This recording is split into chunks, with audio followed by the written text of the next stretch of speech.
அரசல் இயேசு கிறிஸ்துவின் இனி நாமத்தினாலே நான் உங்களை வாழ்த்துகிறேன். மறுபடியுமாக அவனுடைய அன்பை சொல்லும்படியாக அடியாளை கர்த்தர் தெரிந்து கொண்டார். அதற்காக நன்றி. கண்களை மூடி ஜெபம். அன்பின் தகப்பனே, இந்த வேலையை நீ பொறுப்படுத்திக் கொள்ளுங்க. அடியாளை மறைத்து வெளிப்படுங்க. எங்கள் அனைவரோடும் பேசுங்க. இயேசு மூலம் ஜெபிக்கிறோம் நல்ல பிதாவே. கர்த்தருடைய பரிசுத்த நாமத்துக்கு ஸ்தோத்திரம். மறுபடியுமாக கடந்த வாரத்தில் அருமையான இந்திரா நகரில் வாழ்கிற ஊனமுற்ற பிள்ளைகள் சரீரம் முழுவதும் ஒவ்வொருத்தருக்கும் ஒருத்தர் அந்த ஒருத்தருக்கு அந்த குடும்பத்தில் 7-8 பேர் அந்த சகோதரனுக்காக சகோதரிக்காக வீடை கொடுத்துருக்காங்க. தொகுப்பு வீடுகள் ஒரு 200 பேருக்கு மேலே. அங்கே இருக்கிறவங்க அங்கங்கே வேலைக்கு போகிறாங்க. அவங்களுக்கும் தண்ணி லைட்டு எல்லாமே இருக்குது. அந்த ஏரியா ஒரு சின்ன கிராமம் நல்லா இருக்குது. அதில் எனக்கு போகும்போது எனக்கு ரொம்ப இஷ்டமாக இருக்குது. அந்த ஜனங்கள் அந்த கிராமத்தை எப்படி எனக்கு அந்த இயற்கை சூழல் ரொம்ப அழகாக இருக்கும். வியூ பார்க்கும்போது எனக்கு எவ்வளோ சந்தோஷம். அதுபோல் அவர்களை பார்க்கும்போது எனக்கு சந்தோஷம். அவர்களை பார்க்கும்போது எந்தவித எண்ணமும் வராது. ஒவ்வொருத்தரும் வித்தியாசமாக இருப்பாங்க. அவங்க என்ன நேசிக்கிறாங்க, அவங்கள நான் ஐயோ இது என்ன இப்படி இருக்காங்க அப்படின்னலாம் நான் ஒரு காலத்தில் நான் அப்படியெல்லாம் இருந்தேன். வாலிப பிராயத்துலலாம் அப்படி இருப்பேன். அதை சொல்கிறக்கு எனக்கு இஷ்டம். ஆனால் அப்படிப்பட்ட ஏழை மக்களையும் ஊனமுற்றவங்களையும் ஆண்டவரை ஏற்றுக்கொண்டதுக்கப்புறம் அது எனக்கு ரொம்ப சந்தோஷமாக இருந்தது. இயேசு கிறிஸ்துவை பார்த்தீங்கன்னா குஷ்டரோகியை பக்கத்தில் வந்து தொடுறாரு. குருடனை எல்லாரையும் தொட்டு அருவருப்பு இல்லாதபடி சொன்னாங்க. அப்போது ஆண்டவரை ஏற்றுக்கொள்ளும்போது அந்த சுபாவம் நமக்குள்ளே வருது. அதை நல்லா தெரிஞ்சுக்குங்க. எப்படிப்பட்ட குணமாக இருந்தாலும் ஆண்டவர் மாற்றுக்கிறார். சரியா? அப்படிப்பட்ட அந்த வழியில் முன்னாடி கொஞ்சம் அந்த ஊருக்கு போகிற இந்திரா நகர் வெறும் அட்டிகள் தான், எல்லாம் படுகருடைய அட்டிகள். அந்த போகும்போது முதல்ல ஒரு ஊர் இருக்குது, ஒரு சின்ன கிராமம். அதுக்கு பேர் ஓடக்காடு. அந்த ஓடக்காட்டில் போவேன் என்ட்ரன்ஸ். அப்படி இப்படியே வரிசையாக போயிட்டே இருப்பேன். உன்னை தொட்ட அப்புறம் அடுத்த கிராமத்தில் என்னை கூப்பிடுவாங்க. அதுக்கு போனோன்னா அந்த பக்கத்தில் இருக்கவங்க எல்லாம் நான் கூட்டம் நடத்துறதெல்லாம் வந்து கலந்துக்கிட்டு அங்கே அவங்களுக்கு செய்கிற அற்புதங்களை பார்த்து மறுபடியும் எங்கள் ஊருக்கு வாங்க. அப்படி படிப்படியாக அப்படி இப்படியே போகிறோம். அப்போ ஓடக்காடுங்கிற இடத்துல போய் ஜெபிக்க போனேன். அப்போது அவங்க ஒரு அம்மாவை கூட்டிகிட்டு வந்தாங்க. நான் ப்ரேயர் நடத்தும்போது கூட்டிகிட்டு வந்தாங்க. என்னன்னு சொன்னால் அந்த அம்மா பேர் ஜெயலட்சுமி, விவசாயி. அவங்க வீட்டுக்கார ஒரு நல்ல விவசாயி. அங்கே நிறைய தோட்டங்கள் தான் இருக்குது. நாங்கள் போகிற பக்கமெல்லாம் அந்த தோட்டத்தில் அவர் நல்லா பாடுபடுறவர். 2 பொம்பளை பிள்ளைங்க. ரொம்ப பக்தி வைராக்கியம் உள்ளவர். அதாவது ஒரு வேளை ஆர்எஸ்எஸ்காரன்னு சொல்கிறாங்க. அந்த மாதிரி வைராக்கியம் உள்ள ஒரு சகோதரன். ஆனால் அவர் இவங்க அப்படியெல்லாம் போகிறதெல்லாம் அவருக்கு இஷ்டம் இல்லை. ஆனாலும் வியாதி அதிகமாக ஆக அந்த இடத்துக்கு மேலே இருக்கிற இடத்துல சொல்லியிருக்காங்க. அங்கே ஊட்டியில் ஒரு சகோதரி இருக்காங்க, ராணி தியாகராஜன். அங்கே போனால் நிறைய பேருக்கு அற்புதம் நடக்குது. அப்படியா அப்படின்னு சொல்லும்போது வேண்டான்னு இருக்காரு. அதுக்கப்புறம் எல்லாம் சேர்ந்து பேசி கூட்டிகிட்டு வந்தாங்க. கூப்பிட்டு வந்த உடனே கை கால் வரல. அந்த முதல்ல சொன்னனே போன வாரம் அந்த சகோதரனை கொண்டு வந்து எல்லாம் 4 பேர் பிடிச்சி உட்கார வச்சோட டப்புன்னு விழுந்துட்டார். சக்தி இல்லை. அதுபோல் இந்த சகோதரியும் கூப்பிட்டு வர்றாங்க. அப்போது கூப்பிட்டு வந்து உட்கார வச்சு அப்புறம் அவங்க கையில் அது இது விபூதி நிறைய பொட்டு, கையிலெல்லாம் நிறைய கயிறுகள், கழுத்தில் கயிறு கையில் கயிறு. அந்த சகோதரிக்கு உட்காந்து அப்படியே உட்காந்துட்ருக்குறாங்க. அதுக்கப்புறம் ஆவியானவர் சொன்னார், நீ அங்கே போ அப்படின்னார். அன்றைக்கு எண்ணெய் தண்ணியெல்லாம் கொடுத்து அனுப்பிச்சிட்டேன். உடனே அங்கே அடுத்த நாள் போக சொன்னார். நாங்கள் போவோம். எப்போவும் என் கூட ஒரு 10 பேர் ஜாஸ்தி பேர் இருப்பாங்க. எப்படி செலக்ட் பண்ணி தான் கூப்பிட்டு போவேன். விசுவாசிகளா, ஜெபிக்கிறவர்களா, நம்பிக்கையுள்ளவர்களா வந்தாங்க. வந்து பாடி ஜோம் பண்ணிகிட்டு இருக்கும்போது அந்த ஐயா வெளியில் போயிட்டார். சின்ன வயசு. அந்த அம்மாவுக்கு என்ன ஒரு 40 வயசு இருக்கு, அவருக்கு ஒரு 45 வயசு, பிள்ளைகளுக்கு 18 16 வயசு. அவர் பேசாமல் போயிட்டார். ரொம்ப கோபம் அவருக்கு, அவருக்கு இஷ்டம் இல்லை, போயிட்டாரு. அப்புறம் நாங்கள் உட்காந்து ஜெபம் பண்ணி பாட்டு பாடி ஜெபம் பண்ணி எண்ணெய் பூசின தலையிலிருந்து கால் வரைக்கும் பழுதுபட்டிருக்குது.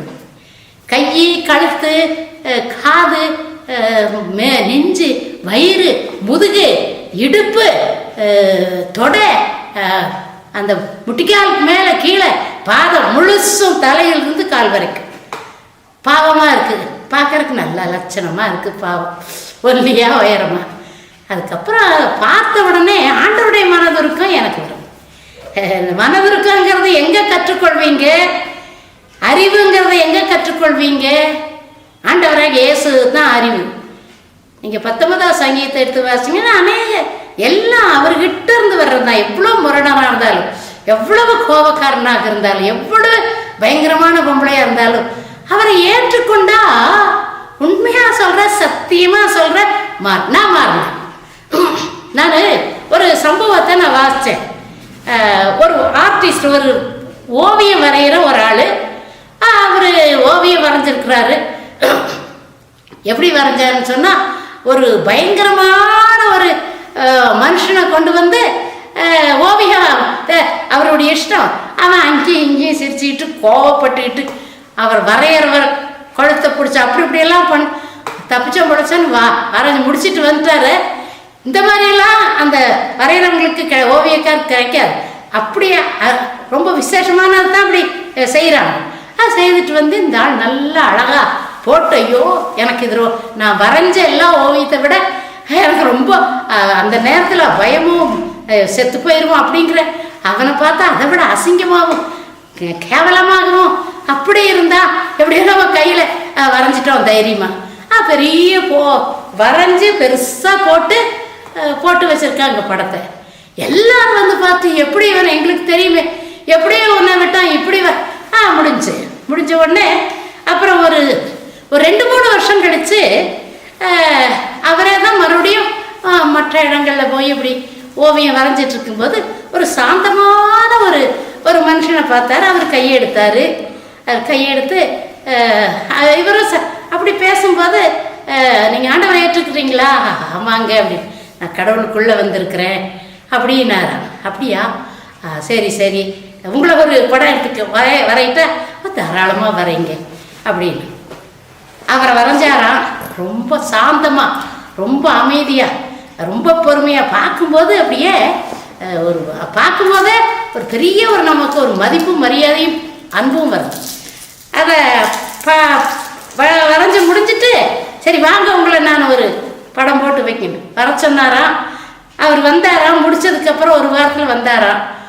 அவர் வந்து பார்த்துட்டு, இது யார் அப்படின்னு கேட்டாராம். அவர் அது ஒரு பைத்தி, நான் தான்.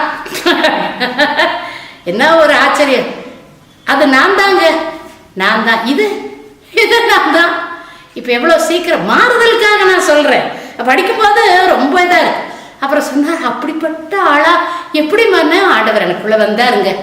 எனக்குள்ளே இந்த ஆண்டவர் வந்து அப்படி செய்தி காதில் விழுந்துச்சு. ஆண்டவர் என்னை தேடி பிடிச்சி என்னை மாற்றினார் அப்படிங்கும்போது அது ஊரே வேணுச்சு. அது போல் நம்முடைய வாழ்க்கையிலும் அப்படிப்பட்ட ஒரு மாற்றம், அன்பு, உருக்கம், இரக்கம், நீடிய சாந்தம், மிகுந்த கிருபை, இதெல்லாம் ஆண்டவர்கிட்ட வருகிற குணங்கள். அது இல்லைன்னா யாருக்கும் வராதுங்க, சரியா? அதுபோல் அங்கே போய் எல்லாம் இந்த சகோதரனை போல் அதுவும் வந்து கீழே விழுந்து உருண்டு புரண்டு கொண்டு போய் அதுக்கப்புறம் நாங்கள் உட்காந்து ஜெபம் பண்ணி பூசணும். தலையிலிருந்து கால் வரைக்கும் எண்ணெய், இயேசுவின் ரத்தம், இயேசுவின் ரத்தம்னு சொல்லி கடைசி சொட்டு ரத்தம் ஆண்டவரே, கல்வாரி ரத்தம், விலையேற பெற்ற ரத்தம், மாசற்ற ரத்தம், குற்றமில்லாத ரத்தம் ஆண்டவரே. பூசின மனசார கூட இருந்தவங்க எல்லாம் அலையா அலையா பூசி அந்த இயேசுவின் ரத்தத்தை குடிக்க கொடுத்தேன். குடிக்கும்போது சொன்னேன், இயேசுவே இது குடலுக்குள்ளே போகும்போது உங்கள் ரத்தமாக, கல்வார் ரத்தம், விலையேற பெற்ற மாசற்ற ரத்தமாக குடலுக்குள்ளும் எலும்புக்குள்ளும் நரம்புக்குள்ளும் சதைக்குள்ளும் மைக்கால்களுக்குள்ளும் நாடி நரம்புகளுக்குள்ளாக கடந்து போகணும் ஆண்டவரே. அதே என் வார்த்தையை ஆண்டவர் கரம் பண்ணார். அதே போல் ஒரு மாதிரி எந்திரிச்சு உட்கார்ந்தாங்க. போயிட்டு வாங்கக்கா, நீ எப்போ வருவீங்கன்னு கேட்டாங்க. அப்புறம் ஒரு ஆண்டவர் என்னை உந்தி தள்ளுறார், போ இன்னும் ஒரு வாரம் கழிச்சு போய் மறுபடியும் நாங்கள் ஜெபம் பண்ணும்போது இன்னும் கொஞ்சம் வித்தியாசமாக இருக்கிறாங்க. அதுக்கப்புறம் இன்னொரு தடவை போகும்போது அவர் இருந்தார். அவர் அந்த வீட்டுக்குள்ளேயும் இந்த வீட்டுக்குள்ளேயும் சமையல் ரூமுக்குள்ளேயும் பெரிய ரூமுக்குள்ளேயும் எங்களை பார்த்து ஒரு வணக்கம் பண்ணிட்டு அப்படியே அலைஞ்சிட்டு இருந்தார். அலைஞ்சிட்டு அப்புறம் நாங்கள் வந்ததுக்கப்புறம் தான் அவர் கையிலேருந்து ஒரு காணிக்கையை அந்த அம்மா கையில் கொடுத்து அதை கொடுத்துரு காணிக்கை வந்துட்டோம். வந்ததுக்கப்புறம் ஒரு வாரம் கழிச்சு போகும்போது ஒரு சம்பவத்தை அவங்க சொன்னாங்க. அந்த அம்மா இப்போ எந்திரிச்சு நடக்கிறாங்க, சில வேலைகளை செய்கிறாங்க, சமைக்க அது இதெல்லாம் சும்மா லேசா. அப்போ ஒரு நாள் என்ன பண்ணாங்களா, வாசல் சாயங்காலம் ஒரு 5, 5:30, 6 மணிக்கு வாசல் பெருக்கிற அளவுக்கு வாசலெல்லாம் ஓடக்காடுங்கிற இடம் சரிங்களா, வாசலெல்லாம் அப்படி பெருக்கிட்டு இருந்தாங்களா குச்சி தொடப்பத்தை வச்சு. அங்கிருந்து இவர் விவசாயம் காட்டுக்குள்ளே போயிட்டு முடிச்சுட்டு வேலையை முடிச்சுட்டு வந்த உடனே இந்த அம்மா பெருக்கிட்டு இருக்குதான். கையை பிடிச்சி நிறுத்தினாங்களே, என்ன பண்ணிட்டு இருக்கிற நீன்னு. ஏன் அப்படின்னாங்களா, முதல்ல அவங்க என்ன சொன்னாங்க, சாயங்காலம் 6 மணிக்கு ஆண்டவரை நீ வணங்கணும், காலையில் 6 மணிக்கு வணங்கணும் சொன்னாங்கல்ல, நீ என்ன பண்ணிட்டு இருக்கிற, நீ சுகமாயிட்ட, எனக்கு எவ்வளோ சந்தோஷம், நான் எவ்வளோ பாடுபட்டேன், நீ சுகம் இல்லாத போது எனக்கு 2 பொம்பளை பிள்ளைகளை வச்சுட்டு நான் என்ன பண்ணுவேன்னு சொல்லி நினைக்கும் போது உன்னை பார்த்து எனக்கு ரொம்ப சந்தோஷமாச்சு. அந்த இயேசு கிறிஸ்து நல்லவர், நீ மரியாதைக்கு போய் கையை காலை கழுவிட்டு போய் சாமி கும்பிடு. அல்லேலூயா அல்லேலூயா அல்லேலூயா. இதை சொன்ன உடனே நாங்கெல்லாம் அழுதோம். நான் அழுதேன். அவர் அன்னைக்கு இல்லை. போ, அந்த அம்மா சொல்றாங்க, போ உள்ள கையை காலை கழுவிட்டு போய் சாமி கும்பிடு சாமின்னு. அவர் இந்த காரணத்தை எல்லாம் சொல்லி விழுந்தடிச்சு தூக்கி போட்டு ஓடுனாங்களாம். கர்த்தருடைய கிருபை. அவங்களுக்கு 2 பொம்பளை பிள்ளை, 1 18, 1 16. அப்புறம் எங்களுக்கு ரொம்ப சந்தோஷம், எங்கள் வீட்டுக்காருக்கு ரொம்ப சந்தோஷம். அவரு கும்பிடுறாரு, சும்மா அப்படியே கும்பிடுறாரு. ஆனால் மனசுக்குள்ள அவருக்கு ஏசு கிறிஸ்து இருக்கார். நான் நல்லா ஆயிட்டேன். குடும்ப தலைவர்கள் நல்லா இருக்கணும் முதல்ல நம்முடைய பிள்ளைகளுக்காக. அப்போ அவர் சொன்னாராம், இப்போ உனக்கு நல்லா ஆயிடுச்சு, நீ பிள்ளைகளுக்கு நம்ம வாழ்க்கை துணையை தேடணும், அவங்கள்ட்டயே சொல்லு, ஒரு நல்ல வாழ்க்கையை ஏசப்பா கொடுக்கணும்னு சொல்லி தருவார் அப்படின்னு உடனே நான் என்கிட்ட சொன்னாங்க, என் மூத்த பிள்ளைக்கு நீங்கள் எப்படியாச்சும் ஒரு நல்ல வாழ்க்கை அமையணும், எங்கெங்கோர்ந்து வர்றாங்க, மைசூரு கன்னடியரவங்க, மைசூரு பெங்களூரு இன்னும் அங்கங்கே இருந்து கர்நாடகா எல்லாம் மாப்பிள்ளைக்கு வருது, வந்து பார்த்துட்டு செட் ஆகிறது இல்லை, எங்களுக்கு ரொம்ப व्यசனமாக இருக்குது அப்படின்ட்டு சொல்லும்போது நான் கண்ணை மூடி ஜெபிக்கிறேன். இங்கே என்ன பார்த்துட்ருக்குறீங்க, நம்பணும், இந்த வீட்டுக்கு மேலே ஒரு வீடு இருக்குது, அதில் ஒரு பையன் இருக்குதுங்கிற. நாங்கள் இறங்கி அந்த கோடைக்காடுங்கிறது மேலே ரோட்டிலேருந்து கீழே வரணும், அப்படியே வருஷ வரிசையாக வீடுங்க, அவங்க தனித்தனி வீடு, சொந்த வீடுங்க, தோட்டமும் வீடு, இப்படி வரிசையாக நெருக்கமாக இருக்குது, அப்படியே கீழே போகணும். கடைசியில் தான் நாங்கள் சொல்கிற அந்த இந்திரா நகர் இன்னும் மற்ற தாவடைங்கிற அட்டிக்கு போகிறது நெருக்கமாக இருக்கு. அப்போ இவங்க சொன்னாங்க, அப்படியா இந்த பக்கம் மேலையா அப்படின்னு சொல்லி 3ஆவது நாளுங்க உண்மையாக சொல்கிறேன், அங்கிருந்து ஒரு அம்மாவும் ஒரு ஐயாவும் அவங்களுக்கு தெரிஞ்சவங்க, அவங்க வந்தாங்களா வீட்டுக்கு. வந்த உடனே வாங்க உட்காருங்க, மேலே இருக்கிற நாங்கள் ஒருத்தர் சொல்லி வந்திருக்கிறோம், அங்கே ஒரு பையன் இருக்குது, உங்கள் வீட்டில் ஒரு நல்ல பிள்ளை இருக்குது, அதனால அவங்க ஒரே ஒரு பையன் ரொம்ப வசதியாக இருக்குது, எங்கெங்கேயோ தேடினாங்க, அப்பா அம்மா இருக்காங்க வயசானவங்க, அதனால் இந்த ஏரியாவில் உங்கள் பிள்ளை ரொம்ப அழகாகவும் இருக்குது, நீங்கள் ரொம்ப அருமையான குடும்பமாக இருக்குது, அதனால பையனை கொடுப்பீங்களான்னு கேட்க சொன்னாங்க. கர்த்தருடைய கிருபையில் அந்த பையனுக்கு பிள்ளைக்கு கல்யாணம் ஆச்சுங்க. அல்லேலூயா அல்லேலூயா அல்லேலூயா. என்ன சொல்றதுன்னு தெரியல. கர்த்தருடைய நாமத்துக்கு ஸ்தோத்திரம். ஒரு வசனத்தை நான் வாசிக்கிறேன், கவனிங்க, ஒரு வசனத்தை வாசிக்கிறேன். ஏசாயா தீர்க்கதரிசன புஸ்தகம் 55:6. ஏசாயா தீர்க்கதரிசன புஸ்தகம் 55ஆம் அதிகாரம் 6வது வசனம். கர்த்தரை கண்டடையத்தக்க சமயத்தில் அவரை தேடுங்கள், அவர் சமீபமாயிருக்கையில் அவரை நோக்கி கூப்பிடுங்கள். கர்த்தரை கண்டடையத்தக்க சமயத்தில் அவரை இதெல்லாம் மனப்பாடமா இருக்கும் இந்த வசனம். கர்த்தரை கண்டடையத்தக்க சமயத்தில் அவரை தேடுங்கள், அவர் சமீபமா இருக்கும்போது இருக்கும். அப்போ ஆண்டவரை தேடணுங்க. அது நிறைய வசனங்கள். கர்த்தரை தேடுகிறவர்களுக்கு ஒரு நன்மையும் குறைபடாது. கர்த்தரை தேடுகிறவர்கள் கண்டடைவார்கள். கர்த்தரை தேடுகிறவர்கள் ஆசீர்வாதமாக இருப்பார். அதனால இந்த வசனம் முதல்ல நீங்க யாரை தேடணும்? அந்த அம்மா ஆண்டவரை தேடினாங்க, சமயத்துல தேடினாங்க. அவங்க வீட்டுக்கார் சத்தம் போடுறாரு, அந்த அம்மா நல்லா ஆயிட்டோம் அப்படின்ட்டு பல காரியங்களை செய்யறாங்க. ஆண்டவரை மறந்துட்டாங்க. உள்ளத்துல இருக்குது, சமயத்துல தேடணுங்கிறத மக்கள் மனசுக்குள்ள எனக்குள்ள ஆண்டவர் இருக்காரு அக்கா, ஏசப்பா மறக்கிறது இல்லை எல்லா நேரமும். ஆனா சமயம் அப்படிங்கிறது அவருக்கு தெரிஞ்சிருக்குங்க. நான் அன்னைக்கு செய்தி கொடுத்து நான் பேசுனது, ஆமாங்க, சரியா 6 மணிக்கு நீங்க என்ன வேலை இருந்தாலும் நீங்க முழங்கால நின்று அவரை தேடுங்க, ஜெபம் பண்ணுங்க. அதே போல காலையில நீங்க எழுந்த உடனே தோட்டம் துறவுக்கெல்லாம் போறீங்க, அதெல்லாம் நல்லா ஆயிட்டீங்க. அதனால காலையில 6 மணிக்கு நீங்க தேடினீங்கன்னா உங்களுக்கு ஆசீர்வாதம். நான் சொன்னேன், அந்த வார்த்தையை அவர் நடந்துட்டு இருந்தவர் அவர் பிடிச்சிட்டாருங்க.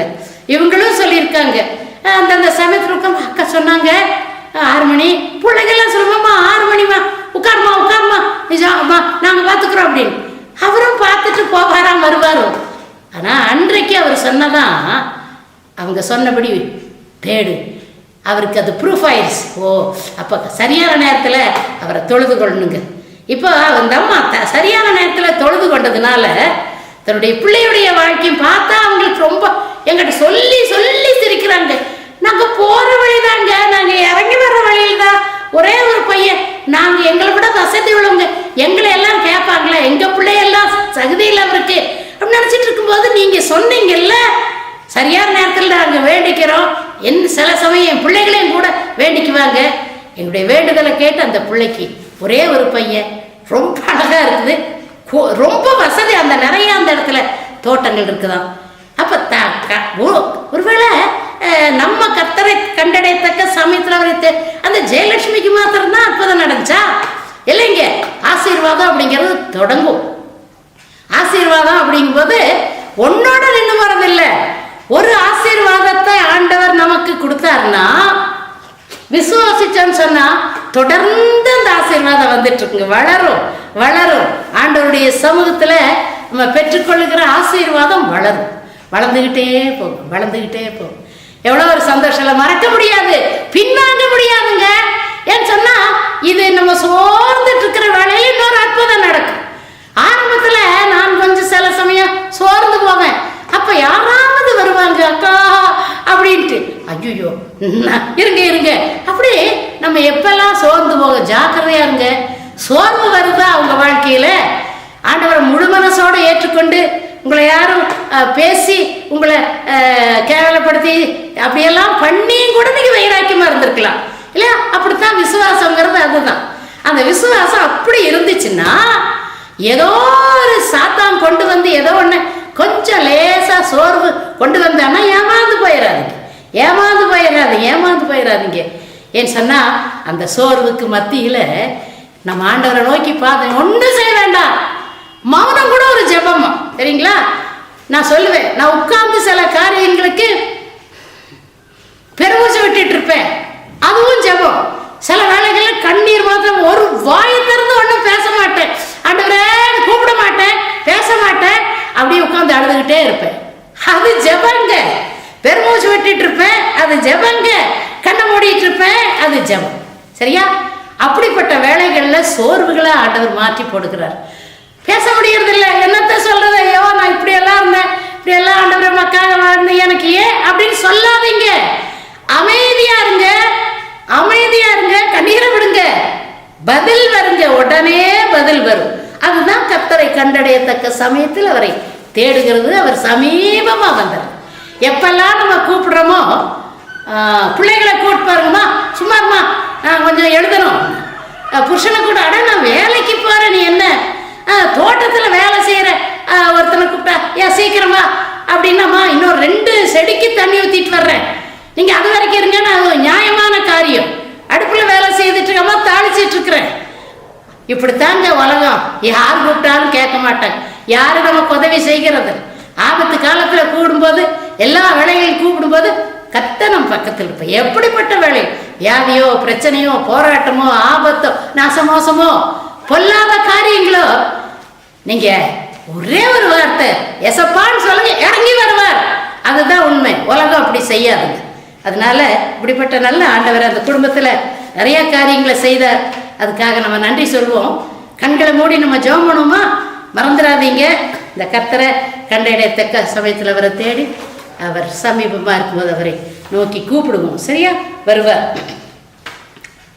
ராஜாவின் பிரசன்னம் எப்போதும் ஆனந்தம், மகிமையின் ராஜனை தரிசிக்கும் நேரமே, தூதர்கள் பாடிடும் பரலோக கீதமே, நாங்கள் பாடிட உள்ளம் எல்லாம் பொங்குதே. அன்பே அன்பே அன்பே என் அன்பே, வெண்ணாடை அணிந்து குருத்தோலை ஏந்தி ஓசன்னா பாடி ஓய்வின்றி துதிப்பேன்.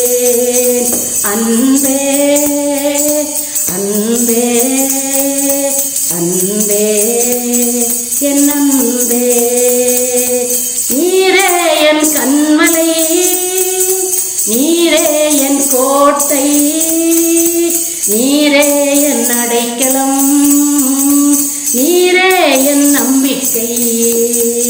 பாடுங்க பார்க்கலாம். நீரே என் கண்மலை, நீரே என் கோட்டை, நீரே என் அடைக்கலம், நீரே என் நம்பிக்கை. அன்பே அன்பே அன்பே என் அன்பே, அன்பே என் அன்பே, அன்பே என் அன்பே. ராஜாவின் அவருடைய பிரசன்னம் நமக்கு எப்பவும் வேணுங்க. ராஜாவின் பிரசன்னம் எப்போதும் ஆனந்தம், மகிமையின் ராஜனை தரிசிக்கும் நேரமே. தரிசிக்கணுங்க, மகிமையின் ராஜனை தரிசிக்கிற நேரம் வேணும். அந்த நேரம் தான் சரியான நேரத்தில் ஆண்டவரே அவரை நோக்கி கூப்பிடுகிறது. அப்படி கூப்பிடும் பொழுது கர்த்தர் அற்புதத்தை செய்தார். அன்பின் ஆண்டவரே, இந்த பிள்ளைகள் ஆண்டவரை கர்த்தரை கண்டடையத்தக்க சமயத்தில் அவரை தேடினார்கள். குடும்பத்தின் தலைவர்களிருந்து ஆண்டவரை தேடினார். ஆண்டவரே, மனைவி, தன்னுடைய பிள்ளைகள் எல்லாரும் அந்த ஏரியா முழுசும். அடுத்தது அதே பக்கத்து வீட்டில் ஒரு அற்புதம் நடந்தது. அதை நான் சொல்லுவேன், நீங்க கவனிங்க. அதுவும் இதை போல ஒரு பெரிய ஆசீர்வாதம். தகப்பனே, பார்த்து கொண்டிருக்க ஒவ்வொரு பிள்ளைகள் இப்படிப்பட்ட வியாதிகள், பலவீனங்கள், பிரச்சனைகள், போராட்டங்கள், திருமணமாகாத பிள்ளைகள், என்ன பிரச்சனைகள் இருந்தாலும் ஆண்டவரே உங்களை நோக்கி பார்த்து சரியான நேரத்தில் தொழுது கொள்ள பாருங்க. சரியான நேரத்தை ஆண்டவர் கொடுங்க. தசமபாகம் கொடுக்குறீங்களே 10ல் 1, அதே போல நேரத்திலும் ஆண்டவரே ஒரு மணி நேரமோ ஒரு மணி நேரம் ஒரேடியா உட்கார்ந்துருக்கலாம். ஒரு நாளைக்கு 4 தடவை பண்ணீங்கன்னா அந்த 1 மணி நேரம் உங்களுக்கு கணக்கு வரணும். சமயத்துல தேடணும். அது என்னுடைய அனுபவம். அந்த ஒருவேளை 4 மணி 5 மணின்னு சொன்னா நான் சரியான நேரத்தில் நான் தேடுவேன். உங்க வாழ்க்கையில அப்படிப்பட்ட நேரத்தை கொடுக்குறீங்களா? அந்த நேரத்தை பகிர்ந்தெடுத்து அந்த நேரத்துல ஜெபம் பண்ணி பாருங்க. ரொம்ப சந்தோஷமா இருக்கு, ரொம்பவும் ஆசீர்வாதமாக இருக்கும். உங்களுக்கு அது உங்களுக்கே தெரியும். கர்த்தரை கண்டடைய சமயத்தில் தேடும்போது, அவர் உங்களை பார்க்கும்போது, அவர் இறங்கி வரும்போது, அவர் உங்களுக்காக வாதாடும் பொழுது, உங்களுக்காக பரிது பேசும்போது, அது உங்களுக்கு பார்க்கறதுக்கு என்ன சந்தோஷம். ஐயோ, தெரியாம இருந்துச்சேன்னு சொல்லி நன்றி ஆண்டவரே. பார்த்து கொண்டிருக்க திருமணமாகாத பிள்ளைகள், குழந்தை இல்லாத மக்கள், பிரிந்து வாழ்கிற மக்கள், கடன் பிரச்சனையில இருக்கிற மக்கள், வயதானவர்கள் ஆண்டவரே, ஆண்டவரே ஏசப்பா, ஆண்டவரே பலவித சோதனையில, வியாதியில, தலையிலிருந்து கால் வரைக்கும் ஆண்டவரே, இந்த ஜெயலட்சுமி அம்மாவுக்கு எப்படிப்பட்ட வியாதி ஆண்டவரே, பரிபூர்ண ஆஸ்பத்திரிக்கு நிறைய போய் செலவு பண்ணோம். எவ்வளவோ செலவு பண்ணிட்டோம், ஒண்ணுமே நடக்கல. ஆனா இவங்க சொன்னாங்க, அவங்க சொன்னாங்கன்னு வந்தோம். என்னாண்டவரால கூடாத காரியம் ஒண்ணும் இல்லைன்னு சொல்லி சந்தோஷமாக பரம்பரை ஆண்டவருக்குள் வாழ்ந்துட்டு இருக்கீங்க. அதுபோல நீங்க யாராவது இருக்கீங்களா? பலவீனத்தோடு இருக்கீங்களா? சுகவீனத்தோடு இருக்கீங்களா? தீராத வியாதியா? எப்படிப்பட்ட வியாதியாக இருந்தாலும் என் ஆண்டவரால மாற்ற முடியாத காரியம் இல்லை. உலகத்துல வாழும்போது எது எது முடியாத வியாதியோ அந்த வியாதியெல்லாம், குஷ்டரோகி, பிறவி குருடன், இடையில பிறவி குருடன், அதே போல குஷ்டம், அதெல்லாம் மாறாது. அதுபோல முடவை பிறக்கும் போதே முடவர்கள், பலவீனமானவர்கள், பல விதமான வியாதிகள் எல்லாம் ஏசப்பா சுகமாக்குனார். உங்களையும் சுகமாக்குவார். என்ன சுகமாக்குனார்? எனக்கும் சுகத்தை கொடுத்தார், உங்களையும் சுகமாக்கு. பார்த்து கொண்டும் படுத்து கொண்டும் யோசித்து கொண்டு இருக்கீங்களா? சரியான நேரத்தில் இன்னைக்கு ஒரு தீர்மானம் எடுப்பீங்களா? ஆண்டவரே, நானும் கூட எனக்கு இப்படி ஒரு நேரம் கிடைக்கும், அந்த நேரத்தில் முழங்கால் படி போடுவேன். யாராவது வந்தா கூட நீங்க சொல்லிருங்க, யார்கிட்டயா சொல்லுங்க, ஜெபிக்கிற நேரம் இப்ப அவங்க பேச மாட்டாங்க, அதனால உட்காருங்கன்னு சொல்லி உட்காருவாங்க. நமக்கு உங்களை கனம் பண்ணுவாங்க. பக்கத்துல யாராச்சும் வர்றாங்களா, அவங்க சொல்லுவாங்க, அவங்ககிட்ட போகாதீங்க, அவங்க ஜெபிக்கிற நேரம் பேச மாட்டாங்க. அப்படி ஒரு நேரத்தை மாத்திரம் நீங்க கொடுத்தீங்கன்னா உங்களை விசேஷித்தவர்களா ஆண்டவர் மாற்றுவார். படிக்கிற பிள்ளைகளுக்கு ஞானத்தை தாங்க, வேலை இல்லாத பிள்ளைகளுக்கு வேலைகளை தாங்க, குறிப்பிட்ட காரியங்களை குறிப்பிட்ட நேரத்தில் ஜெபிக்க கற்றுத்தாங்க ஆண்டவரே. சரியான நேரத்தில் உங்களுக்கு உங்களுக்கு முதல் இடம் கொடுக்கட்டும் ஆண்டவரே. அவர் ஆண்டவரே, நம்ம அவருக்கு முதல் இடம் கொடுக்கும்போது நம்மை அநேக மக்களுக்கு மத்தியில் உயர்த்துவார். அவனை நாமத்தை அறிந்திருக்கபடியால் அவங்க இந்துவா இருந்தாலும், அவங்க மற்ற பிரஜாதிகளாக இருந்தாலும், அவங்க அவிசுவாசியாக இருந்தாலும், ஆண்டவர் அவரை நோக்கி பார்க்கும் பொழுது அவர் உயர்ந்த ஸ்தலத்துல அவர்களை வைப்பார். அதுதான் உண்மை. என் நாமத்தை அவன் அறிந்து கொண்டால் உயர்ந்த அடைக்கலத்துல வைப்பார். அடைக்கலம் அது பெரிய ஆசீர்வாதம். ஆண்டவரே, பார்த்து கொண்டிருக்க மக்கள், தூரத்துல வேலை செய்கிறவர்கள், ஆண்டவரே, அங்கங்கே கடன் பிரச்சனையில கடன் கொடுக்காதவர்கள், ஆண்டவரே, வீடை கட்ட முடியாமல் இருக்கிறவர்கள், ஆண்டவரே ஏசப்பா, ஆண்டவரே, ஏதோ கத்தாவே இன்னும் ஆண்டவரே பணம் காசை வாங்கி ஏமாற்றி கொண்டிருக்கிறவர்கள், அவர்களோடு பேசுங்க ஆண்டவரே. எத்தனை பேர் என்கிட்ட ஜெபம் பண்ணாங்க, வாங்கிட்டு இல்லைன்ட்டாங்க. ஆண்டவரே, நீங்க சொல்லுங்க ஆண்டவரே, சொல்லி கொடுக்க வைங்க ஆண்டவரே. அதுபோல ஏமாற்றுகிறவர்கள், வஞ்சிக்கிறவர்கள், ஆண்டவரே, பொல்லாத காரியங்கள் கோல் சொல்லி திரிகிறவர்கள், நல்லா இருக்கிறவங்களை பிரிச்சு விட்டுருவாங்க. ரொம்ப ஒற்றுமையா இருப்பாங்க சிலர், இந்த வேண்டும் என்றே சிலர் அவங்களை பிரிச்சு விடுறாங்க. எத்தனையோ பேர் எத்தனையோ இடத்துல பல நன்மையான காரியம், ஆலயத்துல கூட சபைகள்ல கூட வந்து யாராவது பிரித்து அனுப்பிடுவாங்க. அப்படிப்பட்ட காரியங்கள் எல்லாம் இன்றைக்கு நடக்கு. கோல் சொல்லி திரியாயாக என்று அப்படிப்பட்ட மக்கள், பார்த்து கொண்டிருக்க மக்களுக்கு இப்படிப்பட்ட எல்லா போராட்டங்களையும் மாற்றி சரியான சமயத்தில் அவர்கள் உண்மை தொழுது கொண்டு ஆசீர்வாதங்களை பெற்றுக்கொண்டு மற்றவர்களுக்கு சாட்சியாக இருக்க உதவி செய்யுங்க. இயேசு மூலம் ஜெபிக்கிறோம் நல்ல பிதாவே, ஆமென். ஊழியங்களை உங்கள் ஜெபத்தினாலும் உதாரத்துவமான காணிக்கைகளினாலும் தாங்கும்படி பட்சமாய் கேட்டுக் கொள்கிறோம்.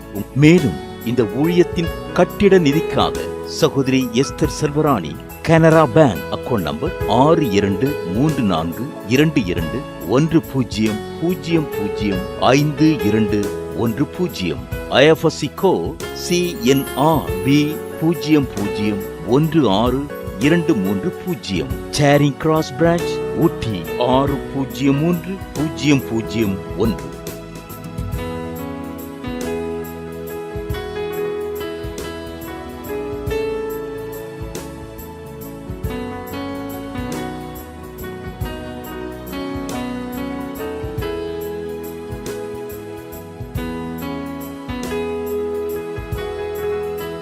உங்கள் காணிக்கைகளை நீங்கள் அனுப்ப வேண்டிய எங்கள் வங்கி விலாசம்: Deborah good news ministries, Indian bank account number 6078955776, IFSC code IDIB 00U019, சேரிங் கிராஸ் பிரான்ச் ஊட்டி 603001.